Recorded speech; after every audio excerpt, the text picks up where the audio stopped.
Mark Zuckerberg, पता है ना कौन है? फेसबुक।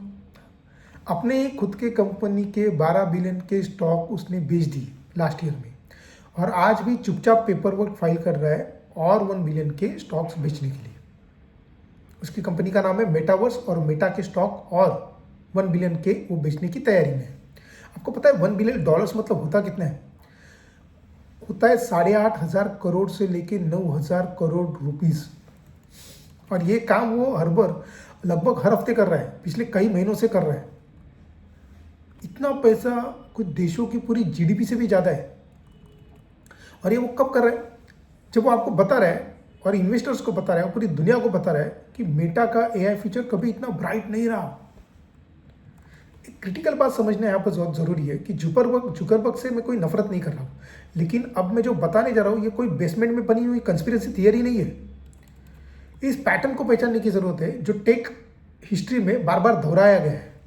जितनी भी टेक कंपनीज थी, जब भी उन्होंने कैश आउट किया अपने आप को, तो उन्होंने बिल्कुल ऐसे ही किया है जैसे अभी मेटा कर रही है। और वो इतना प्रेडिक्टेबल है, इतना मैथमेटिकली प्रिसाइज पैटर्न है कि आप उसको इजीली समझ जाओगे। जब टेक बिलियनियर्स एक तरफ अपनी कंपनी की नेक्स्ट बिग थीम को हाइप करते हैं और दूसरी तरफ मैसिव अमाउंट में अपने स्टॉक बेचते हैं, तो ये कोई डाइवर्सिफिकेशन नहीं कर रहे होते। वो एक प्लेबुक लिखा हुआ है, उसको फॉलो कर रहे होते हैं। वो प्लेबुक क्या है? वो प्लेबुक हर बड़ी टेक क्रैश से पहले हर बार इस्तेमाल हुई है, no exception. Same rule, same सारी चीज़ें उसी को सारी टेक कंपनीज ने फॉलो किया है क्रैश आउट के पहले, और अपने स्टॉक बेच के वो निकल गए। और अभी मेटा उसी प्लेबुक को page bye page, line by line, word for word follow कर रही है। इसके एक्चुअली मैं आपको बताता हूँ, 4 स्टेजेस होते हैं। इसको बोलते हैं 4 स्टेज एक्सट्रैक्शन सिस्टम। ये एक फ्रेमवर्क है जिससे टेक इनसाइडर्स अपनी बिलियंस को कैश आउट करते हैं, स्टॉक बेचते हैं और कैश अंदर कर लेते हैं। कब करते हैं? इससे पहले कि रियलिटी हाइप को पकड़ ली। ये हाइप बना लेते हैं, कंपनी ऐसी करेगी, कंपनी वैसे करेगी, कंपनी इतना आगे जाएगी, कंपनी उधर जाएगी, लेकिन पीछे पीछे वो अपने स्टॉक्स को बेच देते हैं। हाइप होने के पहले, कहीं रियलिटी हाइप को पकड़ ना ले, इसके पहले ही वो स्टॉक बेच के अपने आप को फ्री कर देते हैं। मैं आपको बताता हूँ ये स्टेजेस जो है कैसे आते हैं। इसका पहला स्टेज जो है वो नैरेटिव शिफ्ट है। नैरेटिव शिफ्ट में क्या करते हैं? इस स्टेज में कंपनी अपने करंट स्ट्रगलिंग बिजनेस से ध्यान हटाकर एक नेक्स्ट रिवॉल्यूशनरी टेक्नोलॉजी अनाउंस करती है, कोई भी, जैसे अभी मेटा ने किया है एआई। और सिर्फ मेंशन नहीं करती, पूरा फोकस वही ले जाती है। सारे इंटरव्यूज में, सारे अर्निंग कॉल्स में, हर पब्लिक अपीयरेंस में वो उसी चीज़ के बारे में बात करते हैं और आपका ध्यान पूरा उसी चीज़ पे लेके जाते हैं। मेटा के लिए वो आज कौन सी चीज़ है? आर्टिफिशियल इंटेलिजेंस, मतलब एआई। अब मार्क जुकरबर्ग अब अपने मेटावर्स की बात ही नहीं करता है। आप ध्यान दीजिए, आपको समझ में आएगा, वो मेटावर्स की बात ही नहीं कर रहा है। मतलब जिस चीज़ के नाम पर उसने पूरी कंपनी का नाम बदला, वही गायब है। अब सिर्फ वो एआई कर रहा है। यानी मैजिशियंस होते हैं, वो मिसडायरेक्ट करते हैं, आपको कुछ और ही दिखाते हैं, बस यही है वो। जब सब चमकती एआई अनाउंसमेंट को देख रहे हैं, कोई ये क्यों नहीं पूछ रहा है कि रियलिटी लैब्स ने पिछले साल फिर से 16 बिलियन का लॉस कैसे किया? ये किसी को क्यों समझ में नहीं आ रहा? ये जब होता है तो उसके बाद ये लोग स्टेज 2 पे जाते हैं, वो होती है इनसाइडर लिक्विडेशन। ये सबसे क्रिटिकल स्टेज है। पब्लिक में नैरेटिव शिफ्ट चल रहा है, लेकिन अंदर ही अंदर इनसाइडर सारा अपना खुद का स्टॉक बेच रहे हैं। वो एक साथ नहीं बेचते, क्योंकि क्यों? वो सस्पिशियस लगेगा, और आगे चल के उनको वो प्रॉब्लम भी फेस करना पड़ेगा अगर एक साथ उन्होंने सब कुछ, सारी चीज़ें, सारा स्टॉक बेचा तो वो क्या इस्तेमाल करते हैं? वो एक लॉ है, वो इस्तेमाल करते हैं 10B5-1 ट्रेडिंग प्लान्स। एक ट्रेडिंग प्लान है 10B5-1, ये एक लॉ है। इसके अंतर्गत ये होता है प्री अरेंज शेड्यूल्ड, मतलब ये शेड्यूल्ड बनाया जाता है कैसे कैसे अपनी स्टॉक्स को बेचना है। जो एग्जीक्यूटिव्स जो होते हैं वो अपने स्टॉक को इस शेड्यूल के हिसाब से बेच सकते हैं। तो इसमें उसमें कोई रेड फ्लैग्स उठते ही नहीं है, सब कुछ लीगल है, सब कुछ कैलकुलेटेड है। जुकरबर्ग ने अपना लेटेस्ट प्लान जो था वो सितंबर 2024 में ऑलरेडी फाइल किया था। कुछ हफ्तों में ही उसने उसको मतलब वो सेलिंग जो है वो बहुत तेज़ हो गई।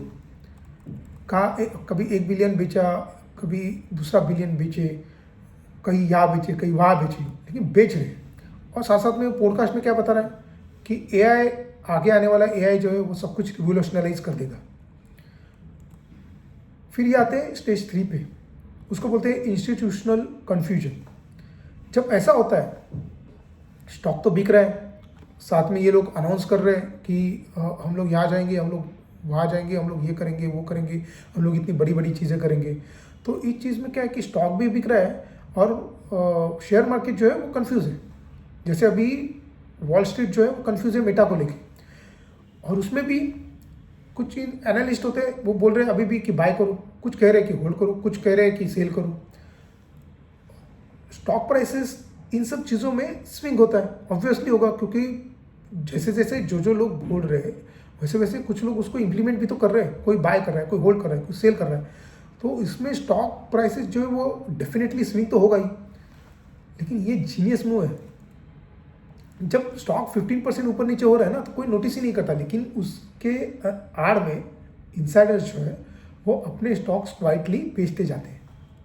फिर आता है स्टेज 4, ये होता है रिवोल्यूशन मूवमेंट, जब रियलिटी सामने आती है। अब नई टेक्नोलॉजी को उन्होंने अनाउंस तो कर दिया, लेकिन क्या ये प्रॉमिस पूरा कर रही है? नहीं। रेवेन्यू प्रोजेक्शन इन्होंने दिए, लेकिन क्या वो पूरे हो रहे? नहीं, वो मिस हो रहे। फिर मार्केट समझ आता है कि एम्परर हैज़ नो क्लोथ्स, मतलब राजा है लेकिन नंगा बैठा है, उसके पास कुछ है नहीं, सिर्फ नाम का राजा है। लेकिन तब तक इनसाइडर्स जो होते हैं ऑलरेडी कैश आउट कर चुके होते हैं, और जो एक्चुअल रिटेल इन्वेस्टर्स हैं उनके हाथ में तो कुछ बचता ही नहीं है। जो बचता है वो 30% नीचे गिरा हुआ स्टॉक या 40% नीचे गिरा हुआ स्टॉक, या हो सकता है कि कभी कभी 50% तक गिरे हुए स्टॉक उनके हाथ में रह जाते हैं, जो उनको फिर बेचने पड़ते हैं लॉस में। आज की तारीख में मेटा की कोर बिजनेस स्लो हो रही है। आप इस बात को समझो, उनका जो रेवेन्यू जनरेशन है वो स्लो हो रहा है। मेटावर्स बेट कैटास्ट्रॉफिक फेल्यूर ऑलरेडी साबित हो चुका है, और एआई नैरेटिव जो है वो ओवरब्लोन है। ये कोई मतलब बिल्कुल होगा ही होगा ऐसा वाला ये काम नहीं है। शायद हो सकता है हो भी जाए, लेकिन फिर अगर होना ही है तो फिर आप आपके स्टॉक्स क्यों बेच रहे हो? मेटा के फाउंडर्स ने कंपनी के इतिहास में सबसे तेजी से स्टॉक बेचे हुए। क्यों? ये कौन से कॉन्फिडेंस का साइन है? आगे आने वाली एआई का साइन है क्या?